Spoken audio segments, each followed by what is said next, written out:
প্রথম দাবি, প্রধানমন্ত্রী শেখ হাসিনাকে ছাত্র নাগরিক হত্যার দায় নিয়ে জাতির কাছে প্রকাশ্য ক্ষমা চাইতে হবে। দ্বিতীয় দাবি, আইন শৃঙ্খলা রক্ষাকারী বাহিনী ও দলীয় ক্যাডার এবং সন্ত্রাসী কর্তৃক ছাত্র নাগরিক হত্যার দায় নিয়ে স্বরাষ্ট্রমন্ত্রী আসাদুজ্জামান খান কামাল, সড়ক পরিবহন ও সেতু মন্ত্রী ওবায়দুল কাদের, শিক্ষামন্ত্রী মহিবুল হাসান চৌধুরী নয়ফেল, আইনমন্ত্রী আনিসুল হককে মন্ত্রী পরিষদ থেকে পদত্যাগ করতে হবে।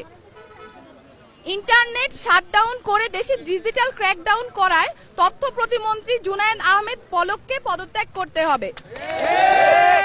আন্তর্জাতিক মিডিয়ায় শহীদ শিক্ষার্থী এবং আন্দোলনরত শিক্ষার্থীদেরকে ড্রাগ অ্যাডিক্ট বলে কুরুচিপূর্ণ ও মিথ্যা বক্তব্য দিয়ে এবং আন্দোলনকে ভিন্ন খাতে প্রবাহিত করার চেষ্টা করায় তথ্য প্রতিমন্ত্রী মোহাম্মদ এ আরাফাতকে পদত্যাগ করতে হবে।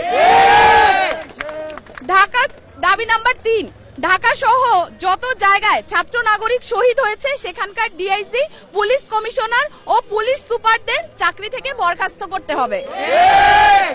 দাবি নাম্বার 4, ঢাকা বিশ্ববিদ্যালয়, জগন্নাথ বিশ্ববিদ্যালয়, জাহাঙ্গীরনগর বিশ্ববিদ্যালয়, রাজশাহী বিশ্ববিদ্যালয় এবং চট্টগ্রাম বিশ্ববিদ্যালয় সহ সারা দেশের প্রত্যেকটি বিশ্ববিদ্যালয়ে যেখানে ক্যাম্পাসে আইন শৃঙ্খলা বাহিনী কর্তৃক শান্তিপূর্ণ আন্দোলনে হামলা হয়েছে প্রত্যেকটি বিশ্ববিদ্যালয়ের ভিসি এবং প্রক্টরকে পদত্যাগ করতে হবে।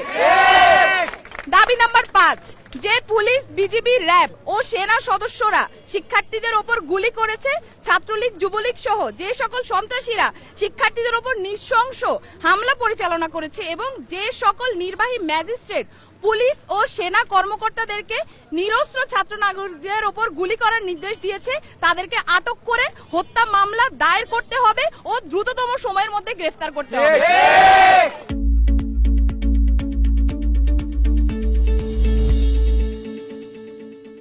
দাবি নাম্বার 6, দেশব্যাপী যে সকল ছাত্র নাগরিক শহীদ ও আহত হয়েছে তাদের পরিবারকে অতি দ্রুত সময়ের মধ্যে যথাযথ ক্ষতিপূরণ প্রদান করতে হবে। 7, দাবি নাম্বার 7, ঢাকা বিশ্ববিদ্যালয়, জগন্নাথ বিশ্ববিদ্যালয়, জাহাঙ্গীরনগর বিশ্ববিদ্যালয়, রাজশাহী বিশ্ববিদ্যালয় এবং চট্টগ্রাম বিশ্ববিদ্যালয় সহ সারা দেশের প্রত্যেকটি বিশ্ববিদ্যালয় এবং শিক্ষা প্রতিষ্ঠানে ছাত্রলীগ নামক সন্ত্রাসী সংগঠন সহ সকল লেজুর ভিত্তিক ছাত্র রাজনীতি নিষিদ্ধ করে দ্রুততম সময়ের মধ্যে নিয়মতান্ত্রিকভাবে ছাত্র সংসদ কার্যকর করতে হবে। দাবি নাম্বার 8, অবিলম্বে সকল শিক্ষা প্রতিষ্ঠান ও হলগুলো খুলে দিতে হবে। কারফিউ তুলে নিয়ে সারা দেশের সমস্ত ক্যাম্পাসে মোতায়েনকৃত পুলিশ, র্যাব, বিজিবি, সোয়াট এবং আর্মি তুলে নিতে হবে। দাবি নাম্বার 9, বৈষম্য বিরোধী ছাত্র আন্দোলনের সাথে সম্পৃক্ত শিক্ষার্থীদের একাডেমিক ও প্রশাসনিক কোনো ধরনের হয়রানি করা হবে না এই মর্মে অঙ্গীকার করতে হবে। ইতিমধ্যে গণগ্রেফতার ও পুলিশি হয়রানির শিকার সমন্বয়ক বৃন্দ ও ছাত্র নাগরিকদের অবিলম্বে মুক্তি দিতে হবে ও সকল মামলা প্রত্যাহার করতে হবে।